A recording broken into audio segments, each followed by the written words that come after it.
नमस्कार साथियों, हमारे YouTube चैनल में आपका स्वागत है। अपनी तैयारी को एक लेवल अप करने के लिए हमारे चैनल को सब्सक्राइब करें, बेल आइकन ज़रूर प्रेस करें जिससे सभी नोटिफिकेशंस आपको टाइम से मिलते रहें। Lucent theory plus question answer series में भारतीय राज्य व्यवस्था के अंतर्गत आज हम अध्ययन करेंगे मौलिक कर्तव्य का। चलिए शुरू करते हैं। मौलिक कर्तव्य। सरदार स्वर्ण सिंह समिति की अनुशंसा पर संविधान के 42वें संशोधन 1976 के द्वारा मौलिक कर्तव्य को संविधान में जोड़ा गया। इसे रूस के संविधान से लिया गया है। इसे भाग 4 क में अनुच्छेद 51 क के तहत रखा गया है। मौलिक कर्तव्य की संख्या 11 है, जो इस प्रकार है। प्रत्येक नागरिक का यह कर्तव्य होगा कि वह संविधान का पालन करे व उसके आदर्शों, संस्थाओं, राष्ट्रध्वज और राष्ट्रगान का आदर करे। स्वतंत्रता के लिए हमारे राष्ट्रीय आंदोलन को प्रेरित करने वाले उच्च आदर्शों को हृदय में संजोए रखे और उनका पालन करे। भारत की प्रभुता, एकता और अखंडता की रक्षा करे और उसे अक्षुण्ण रखे। देश की रक्षा करे।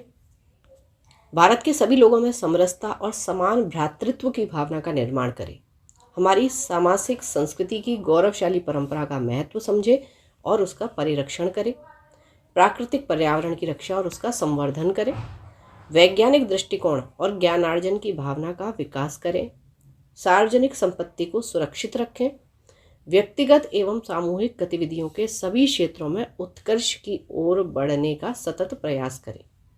माता पिता या संरक्षण द्वारा 6 से 14 वर्ष के बच्चों के हेतु प्राथमिक शिक्षा प्रदान करें। तो ये जो 11वां मौलिक कर्तव्य है, ये 86वां संविधान संशोधन 2002 से जोड़ा गया था। तो इसके तहत क्या हुआ, आपके 2 जगह बदलाव हुए। एक तो 21A संविधान संशोधन के तहत मौलिक अधिकार जोड़ा गया और 51A यानी कि मौलिक कर्तव्यों में 11वां मौलिक कर्तव्य जोड़ा गया था। ठीक है। इस संशोधन के जरिए क्या हुआ, 6 से 14 साल के बच्चों को मुफ्त और अनिवार्य शिक्षा का अधिकार मिला। चलिए अब मौलिक कर्तव्यों से संबंधित कुछ क्वेश्चन आंसर्स कर लेते हैं। भारतीय संविधान में मूल कर्तव्यों को शामिल करने का विचार किस देश के संविधान से लिया गया है? पूर्व सोवियत संघ। निम्नलिखित में से कौन सी एक समिति ने नागरिकों के मूल कर्तव्य को 1976 में सम्मिलित करने की अनुशंसा की थी? स्वर्ण सिंह समिति। निम्नलिखित में से किस वर्ष संविधान में मूल कर्तव्यों को अंतः स्थापित किया गया? 1976। मौलिक कर्तव्यों को निर्धारित किया गया था 42वें संविधान संशोधन द्वारा। 42वें संविधान संशोधन के 10 आचार आदर्शों को किस नाम से जाना जाता है? मौलिक कर्तव्य। 1976 में 42वें संशोधन द्वारा संविधान में नागरिकों के लिए कितने मौलिक कर्तव्य निश्चित किए गए? 10। भारतीय संविधान में मूल कर्तव्य कब समाविष्ट किए गए? 1976 42वां संविधान संशोधन। संविधान के किस भाग में मूल कर्तव्यों के अध्याय को जोड़ा गया है? भाग 4 का। भारतीय संविधान में मौलिक कर्तव्यों की सूची निम्नलिखित में से किस भाग के रूप में जोड़ी गई है थी? 4। भारत के संविधान के किस अनुच्छेद में मौलिक कर्तव्य की चर्चा की गई है? 51A। वर्तमान में संविधान में कुल कितने मूल कर्तव्यों का उल्लेख है? 11। 11वां कब आया? 86वें संविधान संशोधन से 2002 में। किस संवैधानिक संशोधन अधिनियम द्वारा संविधान में मूल कर्तव्यों को सम्मिलित किया गया? 42वां संवैधानिक संशोधन 1976। मौलिक कर्तव्यों को संविधान में सम्मिलित किए जाने का प्रयोजन है विनाशक एवं असंवैधानिक गतिविधियों को नियंत्रित करना। संविधान में उल्लिखित मौलिक कर्तव्य किसके लिए हैं? ये सभी नागरिकों के लिए है। मौलिक कर्तव्यों की अवहेलना करने वालों को दंड देने की व्यवस्था नहीं, क्योंकि ये कर्तव्य है। ठीक है, तो ये आपका कर्तव्य है कि आपको ये करना चाहिए, लेकिन अगर नहीं भी कर रहे हैं आप तो दंड देने की व्यवस्था इसके लिए नहीं है। भारत के प्रत्येक नागरिक का कर्तव्य होगा कि प्राकृतिक पर्यावरण का संरक्षण एवं सुधार। ये कथन भारतीय संविधान के किस अनुच्छेद में संदर्भित है? तो 51A में, यानी कि मौलिक कर्तव्य में। अच्छा, यहाँ एक चीज़ और ध्यान रखनी है हमें कि अनुच्छेद का 48 का, जो कि हमने राज्य के नीति निर्देशक सिद्धांतों में पढ़ा था, उसमें क्या कहता है? उसमें कहता है पर्यावरण का संरक्षण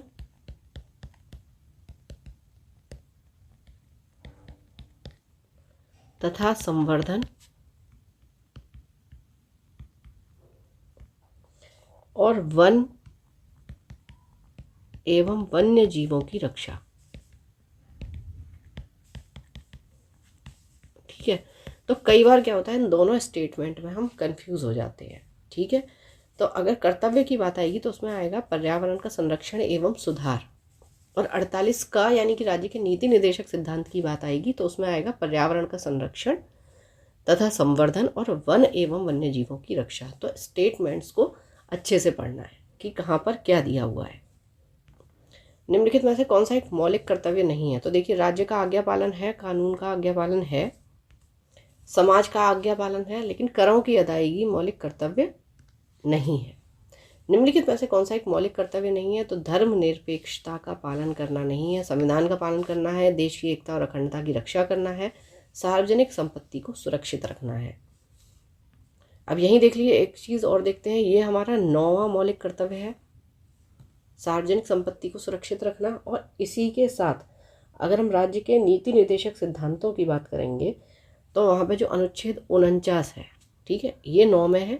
और 49 में क्या कहता है, 49 में, कि राष्ट्रीय महत्व के स्मारक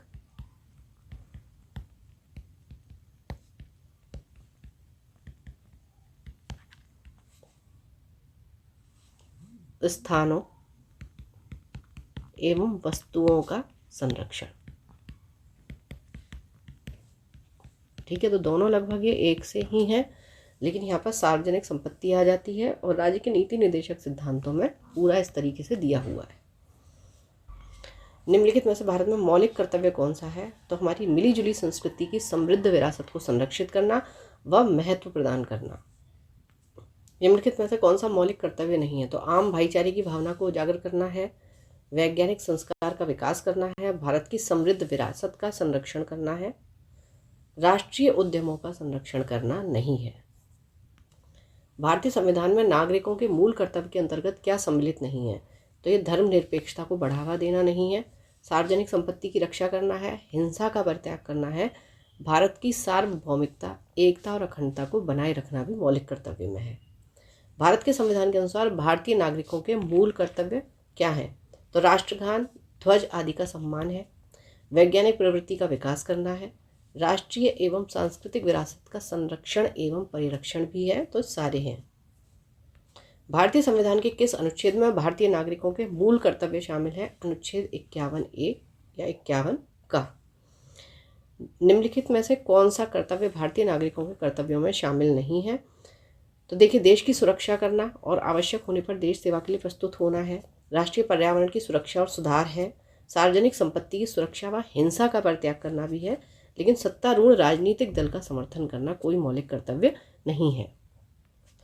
चलिए, तो पढ़ते रहिए, बढ़ते रहिए, रिवीजन ज़रूर करते रहिए। Thank you for watching, keep learning, stay with me.